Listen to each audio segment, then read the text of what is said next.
Someone asked me, where do I get my copywriting inspiration from the other day? And I gave them, a decent answer for Twitter, but I wanted to elaborate on it right now. Because the truth is, I get most of my copy and creative strategy inspiration from songwriters. I think they are the best at, you know, making aspirational stories and experiences relatable to the masses. I think they are the best at speaking the language that their listeners speak so that every single word and note makes that person feel something, brings them back to a simpler time in their lives, and ultimately makes them feel at home in their music. And I think that's really what we should be trying to do in our performance copywriting and creative strategy efforts is make people feel, familiar with the way we talk about our products, make people feel like the aspirational stories we're telling in our ads are within their reach if they add your product to cart. So today I wanted to break down a couple examples of some of my favorite songs, and how I have used real word copy and creative strategy examples using some of the principles that these artists are crushing. So first up, there's a song called Jack and Diet Coke by my guy Red Farron. We worked with him for the last couple of years at OG. We've drank a bunch of whiskey together. Great dude. But his song Jack and Diet Coke was the first one that blew up for him. It went gold. I think it's almost platinum. Really, really big song. And the hook repeats, it's about your girl ordering a Jack and Diet Coke a whole bunch. What I love about it is a Jack and Coke or a Jack and Diet Coke is the most popular bar call mixed drink of all time in the world across like 187 countries or something. Jack and Coke is up there with like it is the number one most popular mixed drink. So by, writing the hook around this drink that everyone's for sure had or experienced or enjoys, you're immediately bringing people into a world that they are familiar with. And when you are starting to write new copy or come up with creative strategy, you should be doing the same thing. You should go put all your reviews into Claude and ask it, what are the most common phrases, the most common words, the most common adjectives? How are people talking about our products? Because when you start to put those words and phrases into your own ads, people are going to start to feel familiar. They're not going to feel like they're being sold to because you're saying what, exactly how they would talk about it once they experience it. For us at Adapt Naturals, the big example of this was shifting from like clinical language to more emotional descriptors. Because when people were, leaving 5-star reviews, being excited about how well the product worked for them, they were not talking about the 15 years of research we did. They were not talking about the quality of ingredients we use. They were talking about the outcomes, how our products made them feel, how they felt like they got a piece of their life back, how they felt like they finally weren't relying on something that masks symptoms or is just a band-aid, but they were finding an actual real solution.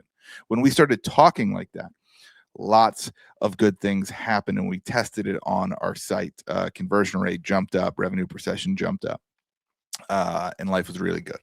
So first up, lesson from Red: use phrases, words, things that your customers are familiar with. Don't talk down to them. Make sure you're talking the same way that they do, in order to build that familiarity and trust right off the bat. Next song is called Skoll, Chevy, and Browning by Morgan Wallen. And this takes the positive attributes associated with some products and puts them, on people, puts them on, how people want to be perceived. So the hook goes, I should have wrote the hook down. But the hook is something like, if you want to be a friend like Skoll, because he's always there in a pinch. If you're gonna, love your girl, love her as steady as your Chevy. And if you've got something to say, do it like you're Browning and shoot it straight. So he is comparing, a pinch of tobacco, a truck, and a rifle to positive attributes that, kind of shape the man that he wants to become. He wants to be a friend who's there in a pinch. He wants to be steady and reliable for the woman he loves. And whenever he's got something to say, he wants to shoot it straight, just like his hunting rifle. This goes immediately into one of my favorite headline formats that I wrote a ton of for Adapt, Original Grain. I wrote it back in the day for Dugout Mugs. I even got to write one for Jack Daniels that they used. And it goes like this. You say, our products are adjective plus adjective, just like the customers who action verb them. So the examples are like, Jack Daniels is as bold and complex as the men who drink it. Original Grain watches are as rugged and dependable as the men who wear it. Then I've seen some other brands do similar headlines as well. Hexclad has said that their knives are as sharp and to the point as the chefs that trust them. I've seen Ridge say that their wedding bands are as reliable as the men who wear them, or as the husbands who wear them. So painting, this kind of like aspirational view of your ideal customer and applying those adjectives to both the customer and the product make it seem like these go hand in hand, and you can't have one without the other. And that's why this works so well. So in any of these cases, if you want to be a man that's bold and complex, or rugged and dependable, or if you want to be a chef that's sharp, it immediately creates this feeling in you that you cannot achieve who you want to be without this product that already holds all the adjectives that you want to be described as. So super powerful stuff. I've yet to see this not work for a brand. Like I said earlier, go into Claude, figure out what those most popular adjectives are, and write this on an LP, write this on your next ad. Our products are adjective and adjective, just like our customers. I think that's going to go really well for you. All right, last song here is called Sugar by Ernest. This is a deep cut from Ern's first album. And it's, for all of us, an aspirational and on the surface unrelatable story. He talks about, he's at a bar in Mexico, bartender messes up a drink, the girl gets his tequila, he gets her wine, he says he'll buy him both, and they dance the night away, and they, swim in the ocean at midnight and hook up on the beach, and then she flies away, and he never hears from her again, but like he goes back to that bar and hopes she's gonna walk in one day. None of us have that experience, but the feelings associated with that story bring a lot of people back to a different time in their lives. Someone can listen to that story that they've never experienced, but they'll relate it to, a fling they had in college. They'll relate it to a one night stand they had after a party. They'll relate it to, a girl they met on vacation, but they missed each other, and, he's never going to see her again. So this is such a great use of, showing something that's like aspirational and, to be honest, out of reach for most listeners and most customers, but bringing all those familiar feelings with it, so you feel like you're part of the story, so you can sing along with that, even if you've never been to Mexico, even if you've never had, a missed connection like that. You're going to feel like some story in your past relates to that as you're singing along. I think the most obvious example of this in marketing right now is how everyone is just putting cowboys in all their ads because Western stuff is cool now. Every ad is like some dude riding horses and working the ranch, and none of that is relatable for 99.9% of us. I like to think I'm more cowboy than most of you. I've ridden some bulls, I ride horses, I work on my little mini, 5-acre farm here, and I'm still nowhere close to real cowboys and ranchers. So this is like super out of touch for everyone. But if you tell the story the right way, you can bring your customers into it. And I think two brands come to mind for this. I think Tecovas does this really well. And I think we did it well at Original Grain, where we're showing, the cowboy, lifestyle and day in the life, but we're relating it to everyone who's watching, because the story isn't about saddling up the horse and going out to herd the cattle and coming back. The story is just about a hard day's work. The story is about men who work hard and sacrifice for their families to put food on the table. And every guy can relate or at least aspire to that, regardless if they work in an office for 40 hours a week. So, great example of this, and something that I want to challenge all of you to do. Take an aspirational story and tell it in a way where your customers who have never experienced the specifics of it can still resonate with the theme of it, can still resonate with the feelings associated with it. I think that's going to be really good for you. Use the aspirational as a way to, hook someone's attention, and use dope visuals and tell a cool story, but make sure that story relates to the people on a more foundational, concrete level, because we know they can't reach that aspirational version of it. So make sure the main theme is going to hit them where they feel it. That is my spiel on country music and creative strategy. I think it's a super good one, but we're not done. We got a couple more segments. Let's go to Field Tested, where I show the results of a real split test I ran this week and show you how it went. This is for my brand, Shooting Doubles. If you haven't heard, I run a brand now, and it's May 20th as I'm recording this. We might hit our first six-figure month. We'll see. But I wanted to bring this up because I tested our Father's Day messaging on our website against our control evergreen copy, starting the day after Mother's Day. And even so far before Father's Day, we're still 30 days before it. It produced a 14% increase in conversion rate and an identical increase in revenue per visitor. So if you have not tested Father's Day messaging anywhere on your site, anywhere in your ad account yet, you are late.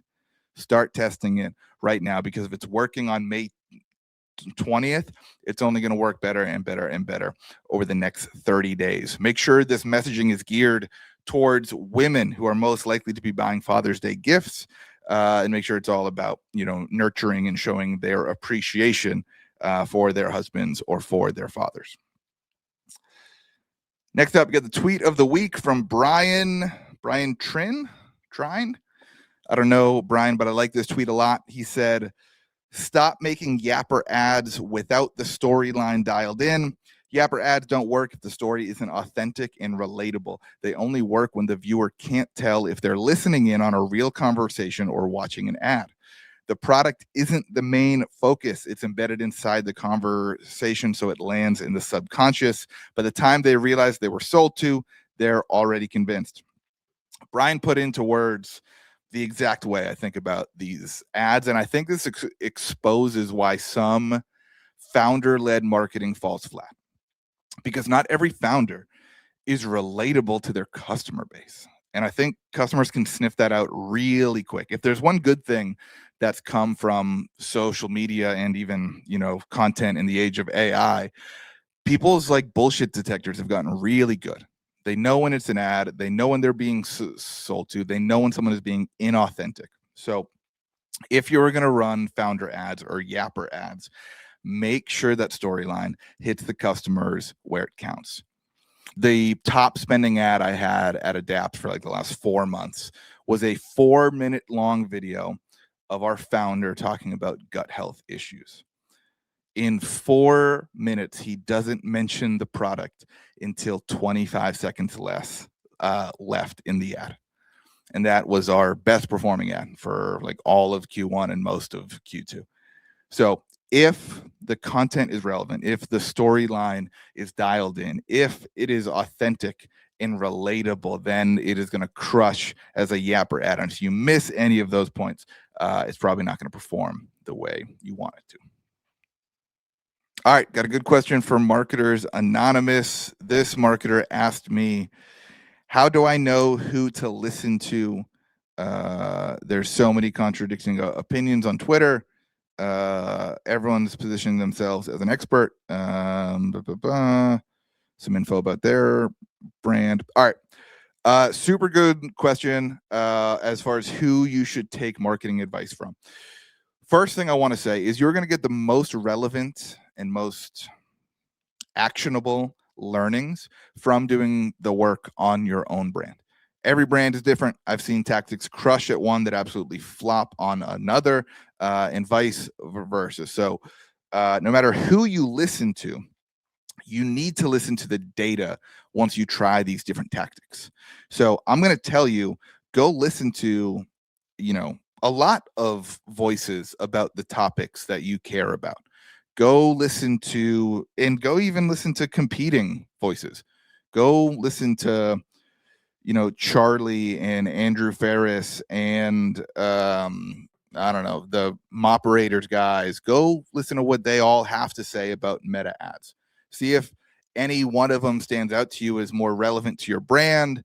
See if any one of them is more trustworthy to you. See if anyone has a case study that's most likely to work at the company that you work for as well. But the most important part is whoever you decide to listen to, whoever advice you decide to put into action, make sure you have a reliable way to test it and measure it. If you go take the advice I've given people in the past on meta ads of like, hey, run highest volume as consolidated as an account structure as possible. Focus your work on messaging, on testing on your site rather than the ad account, and launch new creative weekly. I've seen that absolutely crush at brands, and I've seen that not work at all at brands. If you take the opposite advice of all manual bids, a large volume of creative, I've seen that work at brands. So I think this question is less about like who to listen to, because there's a lot of smart people out there giving good advice. I think this is more about like whatever advice you decide to implement. Make sure you have a way to try it and then effectively measure if it's working for you. And working for you is defined by you. Like you could decide like, hey, this tactic, like, might be 10% less efficient, but it only takes me 2 hours a week instead of 10. So like that's worth it to me. So we'll just ride with that for now. Or if you're purely focused on profit, then obviously do the most profitable things, no matter how much time it takes you to execute on. So for this, I think is like learn from everyone. Almost everyone in the industry that's not a scammer like has something that you can learn from. And this is me, I think, maturing a little bit my position on this. But like, listen to everyone. There's a million ways to do this. I know people winning and losing that are doing the same tactics right now. I know people that are winning and losing running opposite tactics right now. So as long as you have a way to test and measure, then it almost doesn't matter who you listen to, but it's good to get competing perspectives. So I'd advise you to do that. Thanks so much for listening to Tactical and Practical. If you guys want to hire me to do some copywriting work for you, I have 2 client slots left before I have to waitlist everyone to like August. So let me know if you want to get in. And if not, I will catch you next time on Tactical and Practical.